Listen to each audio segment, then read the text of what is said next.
Oh, and this is how we get down. What's good, everybody? Welcome into a Thursday here at BTT Studios. And what does that mean? Oh, you know what it means.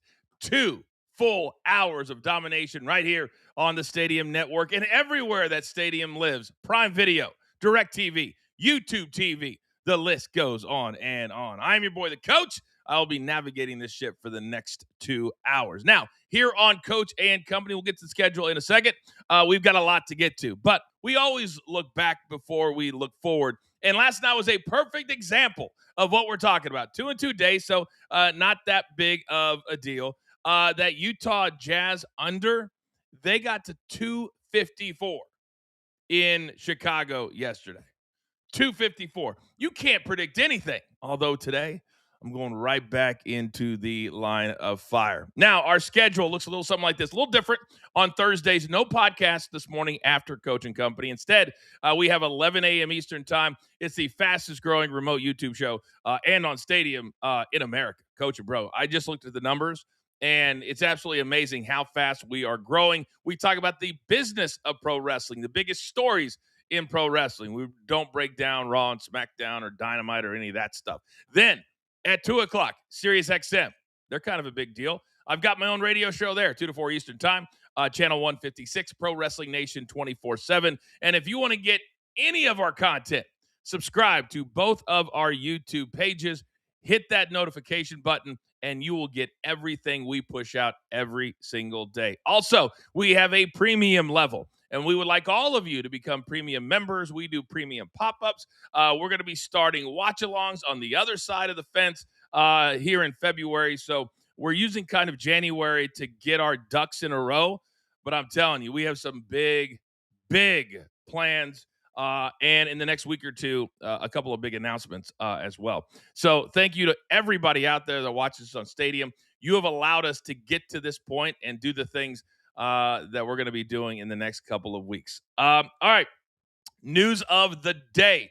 The New York Giants, they are finalizing, reportedly, according to ESPN and Adam Schefter, a deal to bring John Harbaugh in as their next head coach. That sound you heard, that was Big Tommy C running out into the streets, screaming at the top of his lungs because his team finally has a really good coach, or reportedly they are close. The price tag, $20 million a year just for Harbaugh. Last night, we had 2 showdowns by 2 of our biggest dumbasses on this team. They split. So today, #ankle in the chat if you want to get your name onto the Coach and Brolette wheel. We will give away 2 pieces of merchandise courtesy of Mikey P and Brandon at the end of the show. So we want you to be a part of that. #ankle because Cooper Flagg had to leave the game last night. And in talking to Mikey P this morning, he feels like he should have had injury insurance on his showdown. I didn't even respond. And topic number 3, the PGA Tour. You guys know I work for the PGA Tour. They kick off their 2026 schedule today. Sony Open in Hawaii, 12:10 p.m. Eastern time is the very first tee time. We had 3 tournament plays on yesterday's show. If you didn't see it, just go back, scroll to about 8 minutes, and I've got 3 plays for you there. But I'm super excited. It's going to be a great year. And the PGA Tour, a lot of changes. I'll be doing all of the big events this year, the signature events, and the FedEx Cup playoffs. All right, I believe that is all the housekeeping that we have, which means,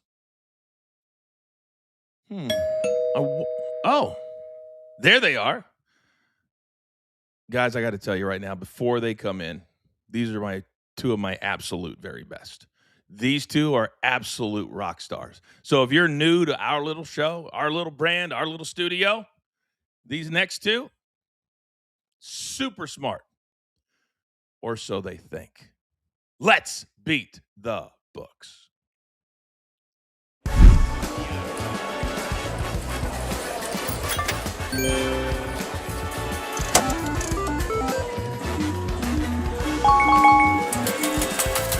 All right, we're running the 3-man weave today. You see in the bottom left, everybody that gets involved in our merch giveaway, you'll see your name right there.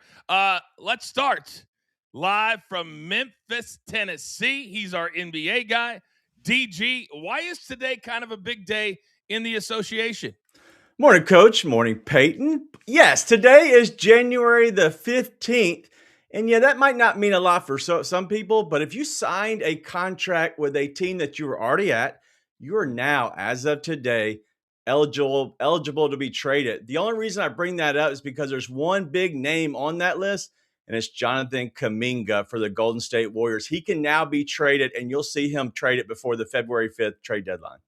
Yeah, wasn't he like at the front of the line for not getting a deal done? They're like, Warriors got to get a deal done, and now he's going to be traded. Why is that?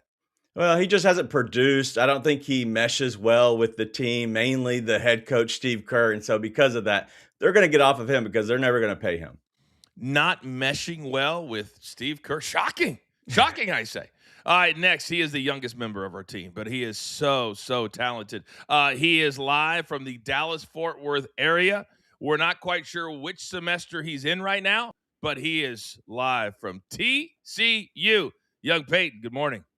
Morning, guys. Speaking of TCU, a big night last night for TCU hoops on the women's side. Frogs down 2 seconds left. We don't go for the tie, not the tie. We hit the tray ball, baby. Marta Suarez for the win. Frogs with the W at the buzzer on the road in West Virginia. Big win, and yet another night of the women's team winning and the men's team loses. So. Didn't you play BYU last night on the men's side? Was it BYU? Yeah. You guys were on ESPN2 last night. Yeah, I thought about you. You've had a rough week. I mean, KU lays you out. Real quick, when's the next production you're going to be on at the station there at TCU? Yeah, I was just going to say, I can't wait to talk about how brutal the men's team has been. I got a whole segment on it tonight on 88.7 here in Dallas-Fort Worth. Just want to get your pen out and start writing that down. 88.7 Dallas-Fort Worth. Right here on KTCU. I got a show going called Peyton's Place from 8 p.m. to 10 p.m. tonight. And hey, if you can't catch it, I'm going to get my phone out and just start streaming myself on X. So, well, now you said Peyton's Place. Yep. Do you fear that Peyton Manning might send you a cease and desist? Perhaps. No. Not unless it gets too big. I was gonna say he can be a little petty machete. And you guys call it KTCU. That sounds like something from like 1976. KTCU. All right, man. I'm excited for you. I still DG. I've offered many times to be like a guest lecturer or a guest professor in his TV and radio class. Phone hasn't rung. It's hurts a little bit, but. Not that much, but a little bit. All right, gentlemen. We had a 2-2 day, so we lost a little bit of juice. So I think we need to bounce back Thursday. So I have one very simple question for the both of you. Damn, Peyton. Wow. Apparently your mind is on KTCU. All right, TG, my guy, best bets. Let's go. KTCU. Let's go Jock Landale over 6.5 rebounds. It's at minus 115 here. He's averaging 8 rebounds over the last 10 games and covering over those 8 of those last 10 games. But if you look at the Magic now, they do have bigs. And because of that reason, and it's the early game, so I had to have a play on it. I love Jock Landale here to go over the 6.5 rebounds at minus 115. And then D'Anthony Melton. Melton's my guy. He is hot as of late. We're going to go over the 11.5 points at minus 110. The difference is on the road, he sucks. 7.3 points per game, but at home, 13.1 points per game. They're playing at home. I like him to go over the 11.5 points tonight. And by the way, isn't this the very first game ever played in Germany today? Yes, it is. It is the Magic going against the Grizzlies. There's no Ja Morant. I can't imagine we'll talk about him today, but yes, it is in Germany today. I have a feeling he might be a part of front page news. Why would he even make the trip? That's my question. We'll talk about it. He was told to. Yeah. They also pay him $45 million. So whatever, that if you pay me that kind of money, I'll fly to the moon if you want me to. I really will. All right, young Peyton, Mr. Peyton's Places. You're up. Yeah, I'm going with Franz Wagner. Speaking of the Magic, over 15.5. I'm taking there in Berlin. Franz Wagner has had 17 or more points in his last 18 games when the Magic are favored to win. Magic favored by 4.5 today, so I like this streak to grow to 19 after today. And this Pistons team is completely back and healthy tonight. I like the Pistons to cover at home against the Suns. Yeah, Phoenix has been playing well, but the Pistons have so much athleticism defensively with Asar Thompson and Ron Holland to slow down the guard play of Devin Booker and Dylan Brooks on the perimeter. I think they do that tonight. Pistons are back to full strength tonight, too. They have Tobias Harris, Jalen Duren, and Cade Cunningham back. They're going to cover the 6.5 at home. All right. Very, very good. Franz Wagner on a game that's in Germany. All right. Now, I swore, guys, a couple of days ago that I was swearing off the NBA forever. That lasted less than 48 hours. So I'm back at it today, damn it. And I'm telling you right now, follow the data. Celtics Heat over 235.5.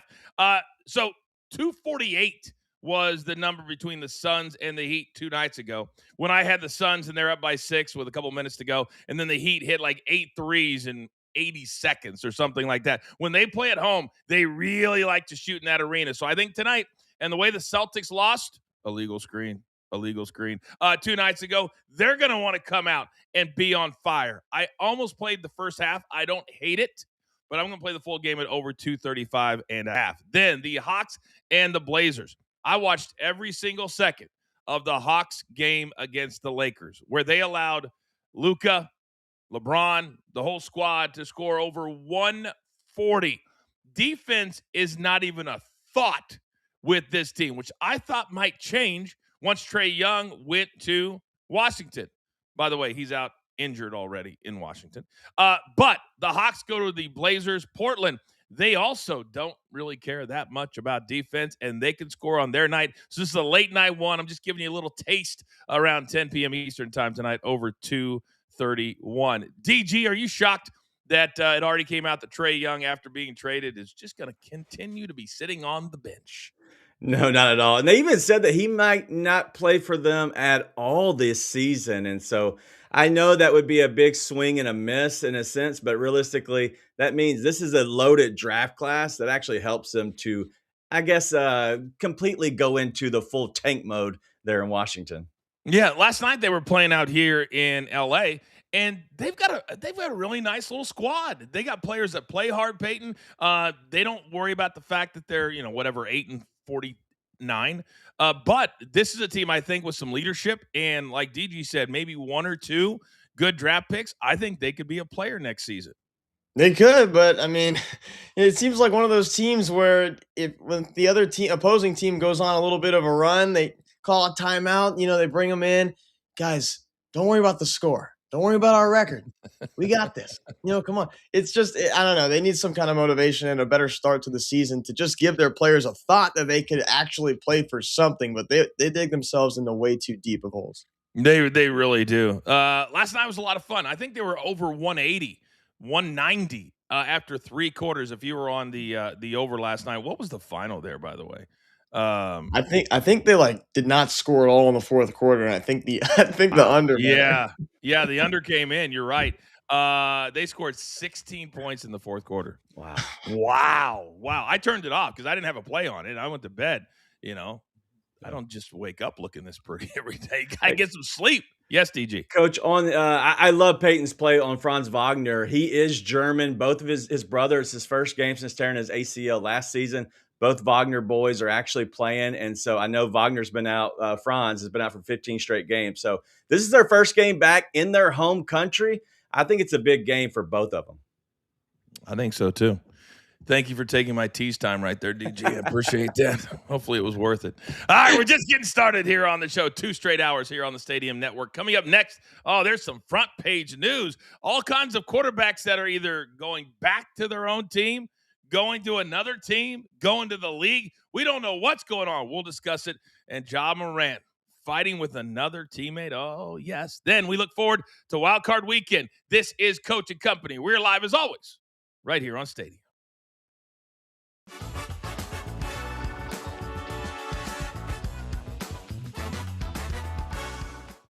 All right, boys, this one's kind of funny because now with the uncertainty of the college football playoff and the amount of money that you get just by getting in. When you throw around hundreds of thousands of dollars, that doesn't mean anything when you're comparing it to millions.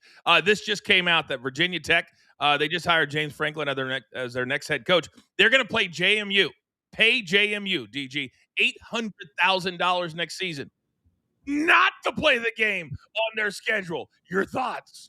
That's what we're seeing a lot of times. And I know the same thing happened with Memphis and Arkansas. They're like, hey, we don't want to play you because I don't want to take that extra game where potentially we could lose because we aren't that good. They're trying to find another cupcake. And JMU, no cupcake. Oh, no, it doesn't taste very good when you lose to JMU, who, by the way, it seems like a lifetime ago, they were in the playoffs this year. Yep. They were. Peyton, your thoughts? It's just weird telling somebody not to play them and paying them for it. I mean, hey, if I'm the school, though, I'd be like, okay, yeah, no problem. We won't play you. We'll take your money, though. Thank you for a couple bucks. I mean, it's just crazy. It's weird. These stories are great over the years. Remember App State and Michigan, when you get paid $1 million plus and you go in and beat that ass, that is awesome. And I hope that whoever Virginia Tech schedules, because I still can't believe, DG, about 20 seconds for you, that James Franklin didn't miss a beat and that his salary basically didn't change getting fired from Penn State. Well, you got to think it's a bigger school, Penn State, going down to Virginia Tech. They're going to have to still pay to actually get him to come there. I think it's a great spot for him to flourish. Wow. 15 seconds, Peyton. Do you agree with DG? Yeah, I don't know. I don't know if it's a good place for him to flourish. I don't know if they have much talent there like ACC. they did. No. ACC might have the national champion this year. They might. It's possible. You don't think so? You don't think Miami's going to beat Indiana? 8.5 is a lot, though. 8.5. That is a lot. We'll be breaking that down on Monday. For sure. All right, we are back live on Stadium in just 5 seconds. Front page news. Let's go.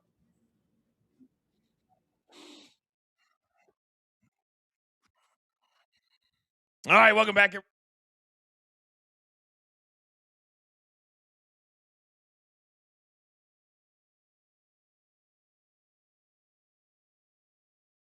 That's what happens when you realize that newspapers are outdated. The button doesn't even work. All right, we got a lot of big stories to get into today. The biggest one is the college football playoffs. And gentlemen, ESPN, and I saw it all over Get Up and all these different shows, and we've heard rumors. But because of how everything played out this year, I think this is actually going to happen. And DG, I'm going to start with you. So reports are from ESPN that as soon as this next season, that the college football playoff will expand to 16. The Big Ten and the SEC, they are controlling the narrative. The Big Ten, within 3 to 5 years, they want it to be up to 24 teams. And there'll be some caveats in this thing. Notre Dame, if they finish inside the top 12, period, they are in. They don't have to worry about it. So that's one thing. Then all of the champions would get in. That's another thing. That did not happen this year in the ACC. So with all that being said, do you like 16 better, or would you prefer 24 in the next 3 to 5 years? I like the 16. 24 is almost too much. I know that more of something usually is better, but my sense looking at this, I don't love the fact that we're allowing some of these teams who just haven't been good throughout the entire year to get in. Top 16 is a good number, but I still want to see those Cinderella stories. Give me the JMU. I still need those teams to play in the playoffs. I would love to see kind of like a play-in or something like that, because we had the two teams, they got just drove. It wasn't even a competition. So, Peyton, let me come over to you. With this, I like the 16. Because the 16, you would have gotten Vanderbilt in this year. You would have gotten Texas in. Notre Dame certainly would have been in. But you know the old saying, however many you have, there's still going to be that one or two that bitch. But the farther we go out, then some of those teams are going to be very honest with themselves and go, are we really of the 16 best? And that's where I want to get to, the 16 best. Yeah, I like the 16-team format, which honestly doesn't seem like a big deal anymore. If you already extended it to 12, why not 16? I think 16 is a better number, frankly, than 12. But they're saying in the next 5 years it could be 24 teams. I mean, that means I gotta wait 5 years. 5 years for my Horned Frogs to make the playoffs. It's gonna be a long time. But I do like the 16 where it is. Now, a lot of people might be asking themselves, why would they go to 24, Coach? Well, here's why. Because there is a big pot of gold at the end of every single game in the playoffs. Just to get in this year, it was a minimum of $10 million. So imagine if you're the Big Ten and you get 5 teams in or 6 teams in, multiply that out. And then if you're a team like Miami or Indiana, look at how much money they made by winning those multiple games. There's a lot of money to be made in the playoffs. That's where all these advertisers want to put their money. Topic number 2, staying in college football. And this has kind of become somewhat of a mini epidemic. Dante Moore, the quarterback that during the Oregon game in the playoffs, everybody said, man, he could be the first quarterback to go, until they got ran out the door. And then all of a sudden, Mr. Mendoza is a minus 8,000 to be the number 1 pick. And I will go on record right here and say that will be the biggest bust of a number 1 pick ever if that happens. But that's not the story today, DG. Mm-hmm. The story is Dante is going back to Oregon. His NIL valuation is around $2.4 million. Remember, they have Nike, Beats by Dre, eBay. So it's almost more attractive than being a late first rounder or a second or third round pick in the NFL. Are you surprised he decided to go back to the Ducks? I am surprised. It's shocked, honestly, because you got to look at Dante Moore. You're going to wait another year. You're not going to be that much better. And what could happen is he could have a bad year or get hurt. And that's guaranteed money that goes right out the window. What happens when you get drafted in the first round? You get guaranteed money, but also you get big money as a quarterback at this point. And so he's roughly missing out on $50 million if he's like a top 10 pick. I think it's stupid. But do you think he would have been after that performance? You do.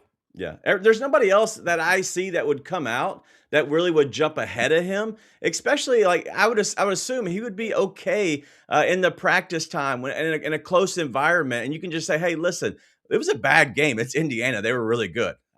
I don't know. Man, it's a great arguing point, isn't it, though? Because you had Shadir, who last year was a 5th-round pick, and he made $500,000. So if you compare it to him, this looks like a really smart decision. Peyton, where do you fall on this? And I think Dante Moore is just simply delaying the obvious agony of becoming a New York Jet, because Fernando's going to the Raiders, right? He doesn't want to go to the Jets after that. The only question that people have about this is what happens to Dylan Raiola, right? Poor guy wants to be the man at Oregon, and all of a sudden, oh, never mind, buddy. Maybe next year or next time we'll go somewhere else and play. But heck, maybe he comes and plays for the Horned Frogs, Dylan Raiola, and we get to see Patrick Mahomes here on campus. That'd be pretty fun. But he's got to go somewhere else now because he just committed to go to Oregon, and now Dante Moore chooses to come back. How do you think that conversation went? Can we get Judy? Can we get Dylan on the phone, please? We just talked to Dante. Those are conversations that you want to have over the phone. Sorry, Mr. Raiola. Yeah, you can go down to Dallas-Fort Worth, but he ain't going to Eugene now, I can promise you. He's not going to sit. He's not going to go to sit. Speaking of sitting, DG, over in Berlin today, 2 p.m. Eastern time, it is the Grizzlies, it is the Magic, and part of the reason they booked these teams is because of the stars that will be playing. However, the biggest star is not playing today, Ja Morant. But that does not mean that he is not making news, because yesterday a video has gone viral with him and teammate, let me check my notes, Vince Williams Jr. Is that correct? Where basically they're barking back and forth, and he goes, I don't F with you. I don't F with you. I'm right here. I'm right here. Why do we have to go back? I'm right here. So with that being said, you live in Memphis. You have done the Grizzlies in the past. What do you make of Ja Morant jawing with a teammate in front of God and everybody? Well, I think this is getting blown out. I'll just say that off the start. It's getting blown out of proportion because this happens a lot, especially behind closed doors. There's honestly fist fights before games, and so I get that. But what I want to say is you talked about one guy's name. It's not Ja Morant. It is Vince Williams Jr., and I think Ja knows because it has to be psycho to wear all black Nikes with some white socks and actually think it's cool. Vince Williams is an absolute psycho and nobody that you want to screw around with. And I think Ja knows that as well. But Ja keeps stepping in it. He's an idiot. He's getting bad advice. There's no agent. It's just bad news all around. So you're saying that when he said, "Why do we have to go back there?" Yep. He didn't want to go. It was a business decision, is what Yep. you're saying. A business decision. Peyton, based off of the news that we just got from DG, what are your thoughts? I still think it's just a whole lot of nothing. It's Vince Williams Jr. I mean, even though I just bought a pair of Jaws shoes to hoop in, I'm going to use the word that DG just used. I hate that Jaws is just such an idiot off the court. He's just so good and so athletic. It can't be more frustrating dealing with a guy that could completely take over games for you down the stretch, but he can't stay on the court because of his dumb decisions. And now with him possibly on the trade block, it'll be interesting to see what teams actually want to take on not just Ja Morant, the player, but Ja Morant, the idiot, too. So there are rumors that he just bought a house in Miami 3 weeks ago. Very Confirmed. Very confirmed. He did. Mhm. Okay. All right. Final. We're going to end front page news on a positive note. One of the great linebackers, players in the NFL the last 5 to 10 years, Fred Warner. He's had some unfortunate, brutal injuries the last few years. In October, he dislocated and broke his ankle in an October football game. Dislocations, as we all know, look far worse than sometimes they really, really are, but still look nasty. DG, remarkably, this guy practiced this week, and he is not ruling out being on the field Saturday in Seattle for his squad. Have we ever seen a story that would be more well received by his teammates, by a fan base than this one? This would be absolutely miraculous. It would be awesome. And I know all the fan base of the 49ers because I text a lot before coming on this show because I knew that Fred Warner had to be a hot topic. And they're all loving it, but they're all just kind of taking a step back and saying, hey, I think there's a chance for him to play. But in what world would doctors let this guy 1 week into being allowed to practice actually get on the field?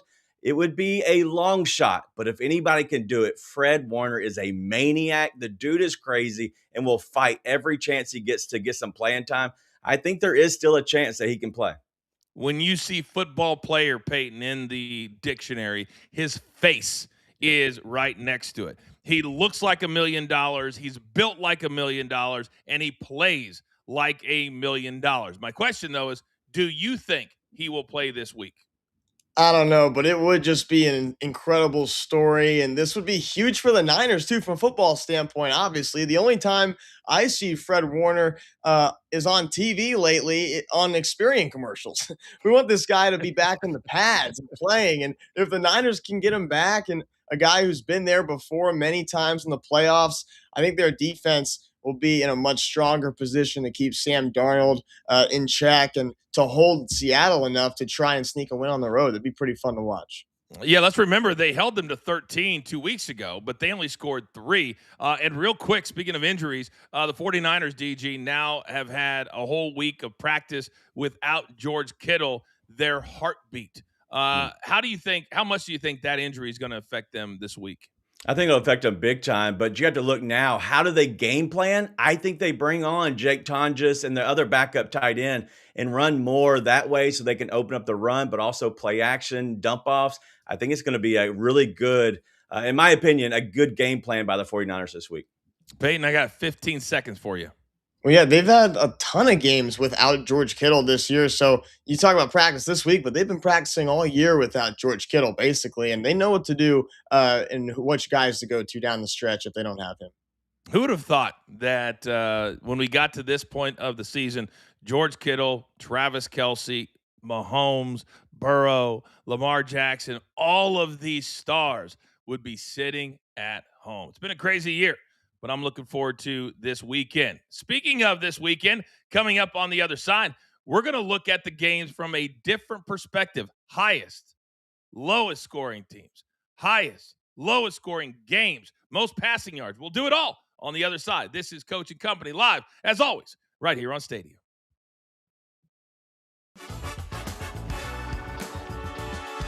Cam Scatterboo. Oh, my goodness. You got to tell us about this guy, man. Bro, I was watching Lilo and Stitch with the kids, right? And you know how like Lilo is in this other land, but you know, he steals the ship to escape that land because he about to go to prison or whatever. And he just finds his way on the earth. Uh-huh. Yeah. That's where Cam Scatterbo is. He is from a football kingdom somewhere else. Somebody just dropped his crazy ass on earth and said, go run that pill. We had these conversations because, you know, we had Russ in the room and Jackson, he's young, he just bless him. He said, you know, Cam, you know, Scat is about the same size as Marshawn Lynch. And Russ gave him a look. He said, said, Marshawn's thigh is the same size as Cam Scatterbo. Listen, I doubled down. I was like, Jackson, I don't know if come on now, you can't compare him to beast mode. When we played against Kansas City, and him and Nick Bolton met in that hole, and you know, Bolton built like a refrigerator truck. You know what I'm saying? He is grounded. And when he ran over Nick Bolton in that hole, I said, okay, this white boy right here is something serious. Immediately, you know, people started giving him names. Peyton Ellis, Mike. Oh, my goodness. How much money did Jameis Winston from the networks earn himself with that minute right there, DG? I love everything Jameis. He could tell me a bedtime story if he needed to, because anything that comes out of his mouth is going to be crazy, but also awesome. Peyton, this guy right here, he doesn't sound like your traditional broadcaster, but I think that's what makes Jameis Winston so great. And I think that's kind of what broadcasting needs. They need a Jameis Winston, somebody to stir the pot, make it funny, and start joking around a little more, almost like you see, you know, the old NBA on TNT stuff. I think that'd be kind of fun if the NFL kind of went in that direction with Jameis Winston. He's got to be the most likable guy out there right now, and everything that he does on the microphone. How about young Jackson? He goes, bless him. Bless young Jackson. It's like he's an old black preacher down in the South. Bless him. Bless him. All right, gentlemen, we got to talk Wild Card Weekend. We got to do it right now. We're going to kick it off. We're back live in just 5 seconds.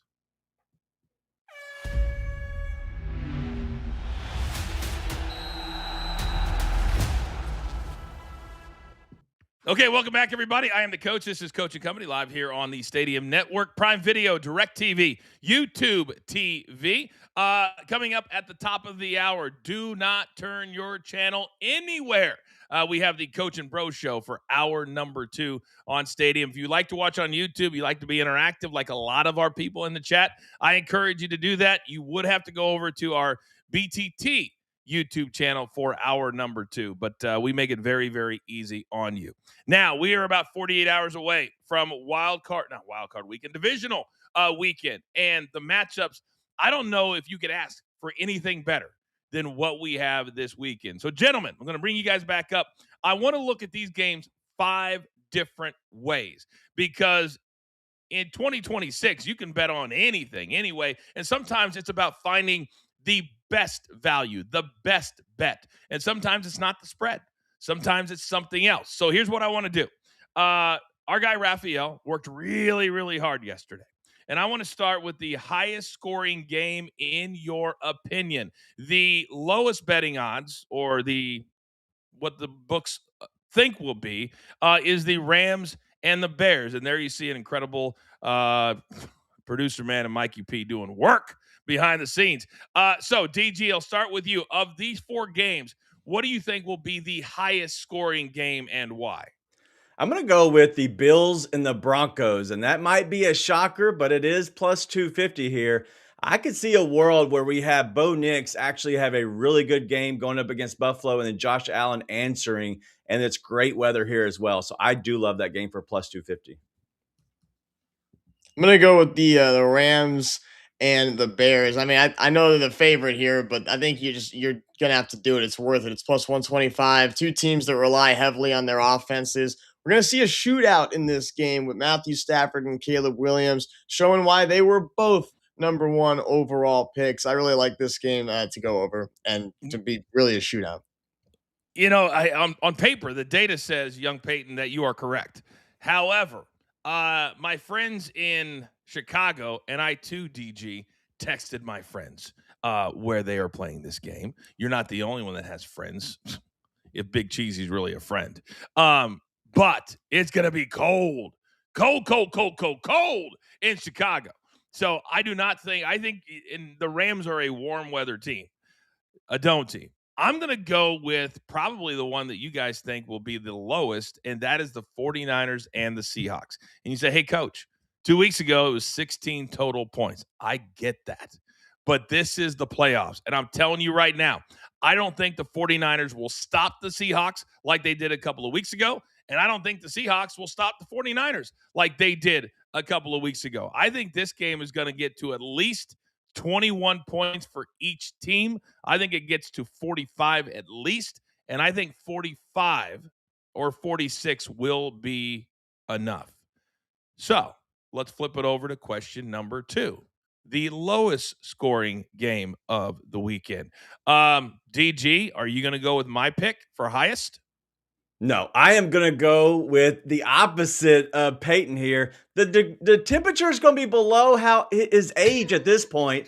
My God, it's Rams and the Bears plus 550. I don't think we see Iceman thaw out in this game. I think this game goes under, and I believe it is a low-scoring affair. I feel like all these games could be, I mean, look, we're playing in Boston, Denver, Seattle, and Chicago. It ain't that warm there, guys. I'm going with the Pats and Texans, though. Houston's defense is what got them there, and the Patriots had trouble scoring against the Chargers. So now they got to play that Houston defense. Might be pretty tough. CJ Stroud has looked uncomfortable. I don't think Houston scores many points in this game either. I got the Pats winning, but in like maybe a 17-13 type of final score. I think that'll be enough for the lowest. Yeah, I normally hate going with chalk. You guys, you guys know me. However, this is an obvious choice. I mean, last week, and this is why you can't just look at the final score. The Texans scored 23 points in the fourth quarter, but it was 2 defensive touchdowns, a fumble, an interception. This thing would have ended, 14-6, something like that. So the fact that the Patriots couldn't get off the schneid against the Chargers, Peyton, I agree with you, big dog. Plus 125, not the greatest odds. But guess what? When we cash it, it'll feel really, really good. Sorry, DG. You're on an island all to yourself. Now, question number 3. Let's go individual team here. Who will be the highest scoring team of this weekend? DG? Yeah, I'm going to go with a little bit of a shocker, but just kind of stay with me. I'm going the Broncos, and I do not believe in Bo Nix, but I think there's a world where Buffalo sucks just enough to allow him to go crazy, allow this team to go crazy, and I think they might be the highest scoring team this weekend. Yeah, I'm just like Mr. Chalk Eater over here, but I like the Rams. I mean, it doesn't mean I think this game will be a blowout, but I did say I think it'd be a shootout, and I think the Rams come out victorious in this game. So just like we see whenever they play the Packers, the Rams rely on their offense even more than the Packers do, and the Bears give up a ton of points to the Packers. I think they do to the Rams. So I think this game will be even higher scoring than what we see when we see Bears-Packers games. I'm glad you guys at least are following the rules. We had one person last week, and I'm not going to name names, who picked the highest scoring team, but then in a different question had their opponent winning the game. And I said, do you understand how that would not work? You're literally going to lose one of these, guaranteed. Man, this one is actually a tough one. DG, I don't hate your Broncos play. They have had a few games this year where they have scored a lot of points and they can get it going if it gets into a shootout. And the Bills last week got into a shootout in Jacksonville. So, but man, you think the Broncos are going to beat the Bills? Wow.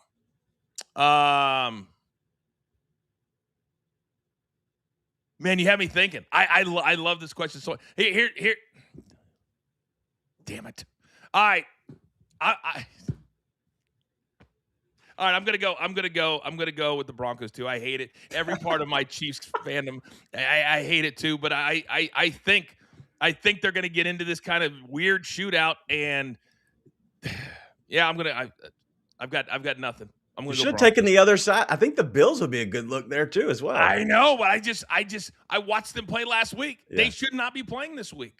I don't think the Bills are as good as everybody else thinks they are. Damn it. Man, this is a good one. All right, now let's flip it over to the other side. The lowest scoring team of the weekend. DG is who?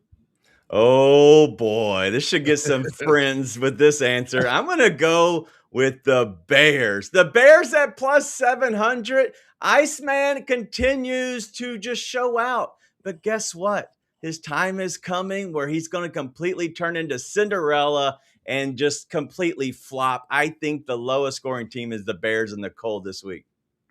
If CJ Stroud looked like he did against Pittsburgh, how's he going to look against these guys in New England? I really think it's going to be the Texans, and the Texans haven't been able to get things going offensively in a long time. I mean, give me Houston to score the least amount of points this week. I also think they lose this game. Do you guys hear that? It sounds a little something like, and Mikey P somewhere in the corner crying over your pick, DG. Yep. So I would never, or would I, pick the same team as him? But no, I'm not going to do that. I'm going to go with the Patriots. I think the Texans are a team of destiny. I think the Texans defense is so good that you're going to start hearing these analysts that are over 50 years of age start making references back to 2000 when the Baltimore Ravens won with Trent Dilfer at quarterback, and all they had to do was just get to 10 points and they would win. And I feel like the Texans are that kind of a team. The Patriots have played a horrible schedule, comparatively speaking, because they weren't that good last year. So I think at plus 500, this is a great one for lowest scoring team. All right, question number 5.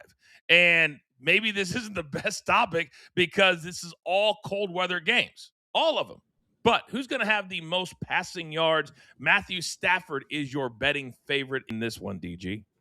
Okay, this is going to just come play into my plays now, but Bo Nix, he can have a 300-yard game, but I'm also betting against the other games because it is cold weather. I think that Bo Nix could be the highest passing yards quarterback at plus 950. That would be a great ticket. I actually agree with DG one time. I mean, plus 950, I think, is just a crazy price to kind of pass up, especially against a Bills defense that has not showed that much against opposing quarterbacks, especially in the passing game. And Josh Allen's going to be playing so well. It's the playoffs, biggest stage. I think Bo Nix is going to have to try to show a little bit on his side of things as well. I wouldn't mind taking Bo Nix at plus 950 here. I'm going to go with a quarterback at plus 600, and that is Brock Purdy. I know I'm going against the grain. I know what happened 2 weeks ago, but I look at what he did for the 4 or 5 games before that, and he was going off. So I think Brock Purdy at plus 600. I wonder what the number is going to be, DG. We can say most passing yards. What do you think would ultimately win this bet?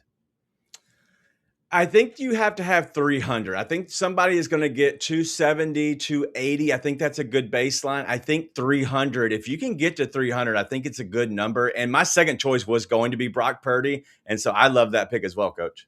Okay. Peyton, what about you? How high does the winner have to get to? Probably around 300, maybe not quite 300. I was really going to go with Stafford, but A, I didn't want to eat chalk, and B, I really don't think they're going to be losing. So I wouldn't want to rely on someone to be passing if I think they're going to be winning the game. So I think this Bills-Broncos game could definitely turn into high scoring. I like the Bills in the game as well. So maybe the Broncos have to throw it a little bit down the stretch. This is the type of bet that drives you crazy when if you do play it. Because like DG said, there'll be that one outlier. There'll be that one team where they just hit like 3 50-yard passes or something like that. And you're like, damn, how did he get to, 260 with 8 completions or something like that? But they're also a lot of fun. To me, they're a lot of fun to make plays like this. Gentlemen, well done. Very, very well done. All right, coming up on the other side, the NBA has 9 games on the hardwood today, and I say today because there's a 2 p.m. Eastern start from Germany, Berlin, where the WWE also was in Dusseldorf this weekend. And I've had many a show there in Germany. They're very nice people. But we got to get into 2 big games today. Who are they? We're going to tell you on the other side. Also, if you missed our best bets at the top of the show, don't even worry about it. We lock it in and give it all to you one more time. Then top of the hour, it's Coach and Bro. You don't have to go anywhere. This is Coach and Company, though, right here live on Stadium.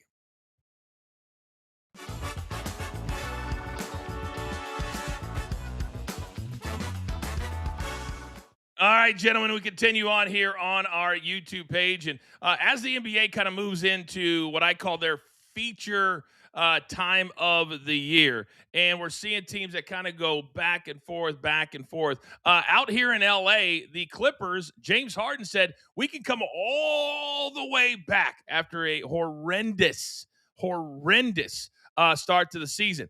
And last night, Kawhi Leonard, he's on an all-time run, guys. He's on one of these SGA 20-point straight scores. Are we starting to believe, DG, in Kawhi Leonard that he can show up every night for this Clippers team?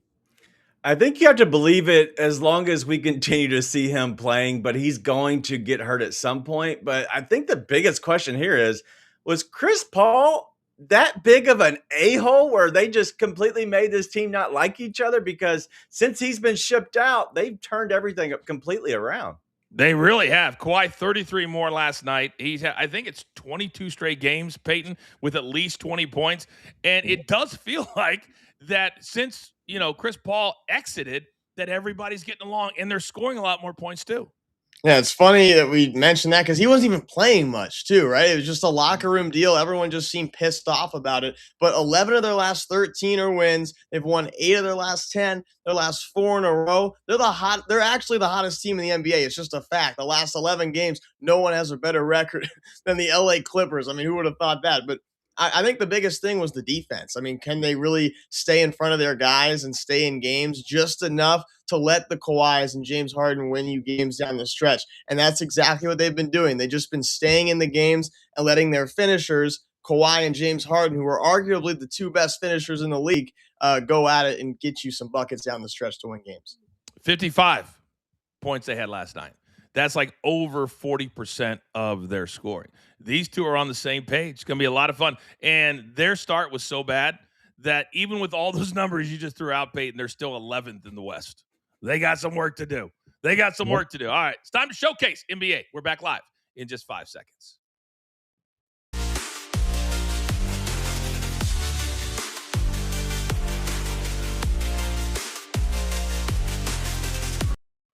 Okay, welcome back, everybody. It is Coach and Company here on Stadium. Coming up at the top of the hour in about 13 minutes, the Coach and Bro Show with me and Vince Russo. In about 5 minutes, we will recap our best bets for the day.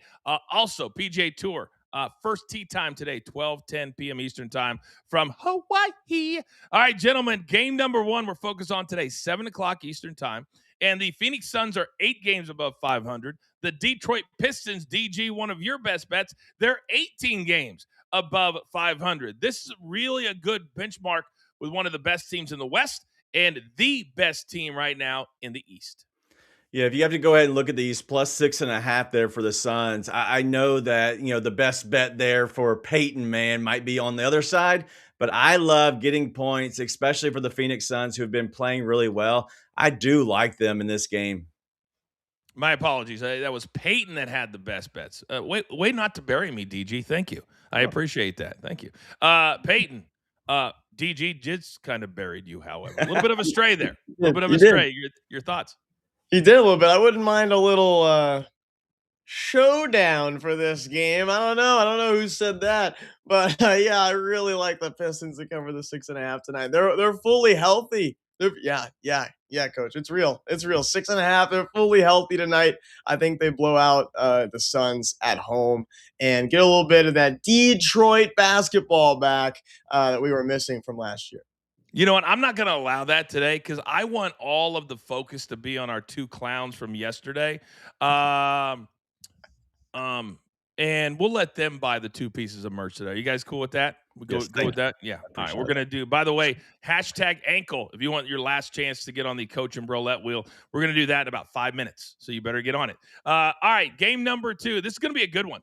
This is the top team in the West, the Oklahoma City Thunder. That DG, they look like they're getting back their mojo after kind of a rocky 2 or 3 weeks. And they're in Houston. And I don't think anybody thought the Rockets were going to be great. But since Kevin Durant came over, they've been really, really good too. Thunder giving 4.5. Your thoughts?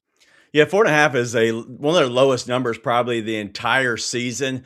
And I absolutely despise the Thunder, their fans, their media, everything that happens to do with OKC. But I still think they win by 5 points in this game tonight.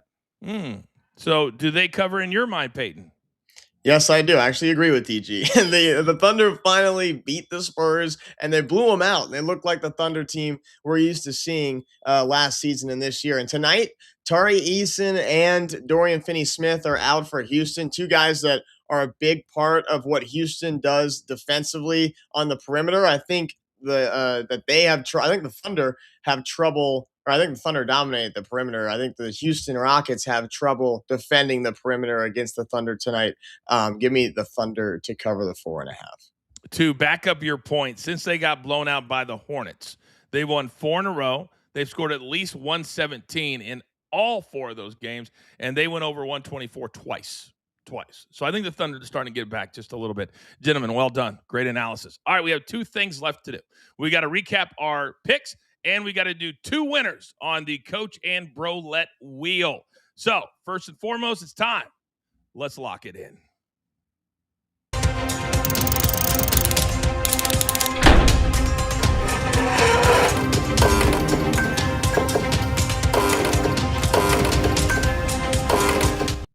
I see in the chat 112.5 Big Cheesy. Love you, sweetheart. Kids are leaving for school.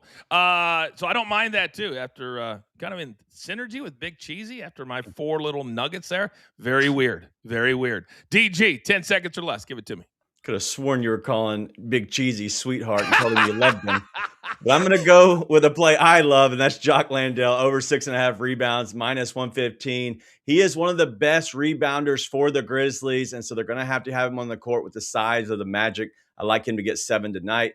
And then DeAnthony Melton, over 11.5 points at minus 110. His 3 ball is on fire. I love him to get 12 points tonight. On fire. Young Peyton, go. I love Franz Wagner tonight at just 15.5. He's had 17 or more points in his last 18 games when the Magic are favored to win. They're favored today in Berlin. And I got the Pistons covering at home. They're back and fully healthy. I like them getting back in the win column and covering tonight against Phoenix. All right, this may be Coach's last stand, as they call it. If I can't hit these 2, I may be done for the year for the NBA. We're going to go Celtics Heat. The other night, the Heat went absolutely bananas late against the Suns. They almost had 250 combined. I'm going to go over 235.5. The Celtics, they did not play very well against the Pacers. They're a proud team. They want to get back after tonight. You put those 2 things together, we got the over. Then Hawks and the Blazers. Atlanta just allowed LA to score 141, I believe was the exact total. So over 231. The Hawks have become an absolute over team. I love this over tonight. All right, gentlemen. You see in the bottom left-hand corner a bunch of names of people who put hashtag ankle, because that's how one of our resident idiots, Mikey P, lost his showdown with Brandon, because he had Dallas, and then he also had Cleveland. So they split. It doesn't mean that we don't do anything. What it means is, and I made it very clear on the show yesterday, that they would each be buying one. So we're going to give away 2 pieces of merch. So let's do the first one right here. DG, I'm going to give you the honors to tell Producer Man to spin that wheel. Producer Man, spin that wheel. Let's go. It's an actual wheel on Coach and Bro, but let's not get the facts get in the way of a good story. And the winner goes to, please don't let it be Big Cheesy. Please don't let it be Big Cheesy.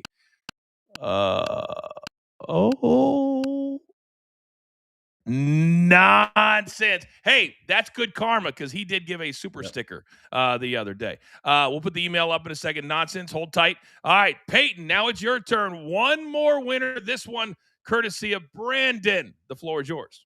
Producer Man, spin that wheel. Let's go. Let's go. Let's go. No Big What cheesy. was No that? Big cheesy. No Big Cheesy. What? Oh, Peyton? Oh, no. Yes. Is it the no whammies? It's like Big Cheesy, no whammies. I love pressure luck. Love pressure luck. Who is it? Can't be nonsense. JC1. What a shock. Our premium members who are active in the chat, and they get rewarded today. So here is the email that both of you need to email Producer Man. He will email you back. You let him know what you want, all the pertinent information. And I'm assuming the tech is stuck because it has not come up on the screen as of yet.